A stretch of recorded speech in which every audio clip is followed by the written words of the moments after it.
I am Stephen Holder here at One Buck Place along with Rick Stroud of the St. Petersburg Times.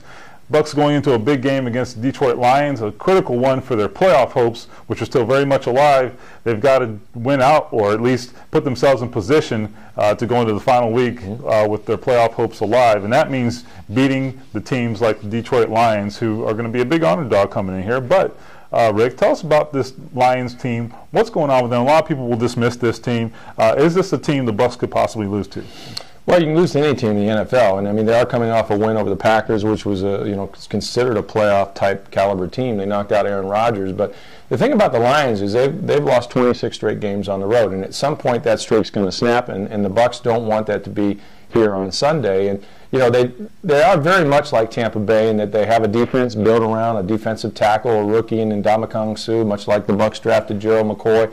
And they had a franchise quarterback in Matthew Stafford, whereas the Bucs have Josh Freeman. The difference is Stafford has been hurt. He's only played 3 games this year. He had the lead or won all 3 of those games before he was injured, and he is out, and their backup quarterback is out as well. So really they're down to Drew Stanton, who was a guy that they drafted in the 2nd round, but he just hasn't really panned out. He didn't have a great game last week. He missed a lot of wide open receivers, but they were able to run the ball. They had a year record for them this season of 190 yards rushing.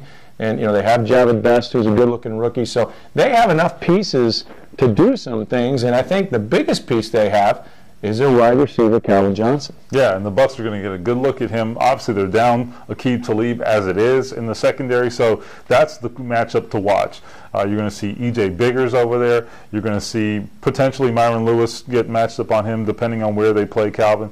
I think what you're going to see more than anything is a lot of help and a lot of attention paid to Calvin Johnson. That means you're going to see safety over the top. You're going to see potentially them try to get him out of his rhythm and maybe potentially jam him at the line of scrimmage. But you've got to do something to disrupt that connection between he and his quarterback. And he has really risen above all the quarterback changes this year. He's played with 3 different quarterbacks and has still found a way to be very successful and average about 13 yards per catch. So that's going to be one of the matchups that decides this game. Obviously, Ndamukong Suh is a handful, but on offense, the Detroit Lions play through Calvin Johnson, and they go in large part as he does. So those are things to watch for this Sunday.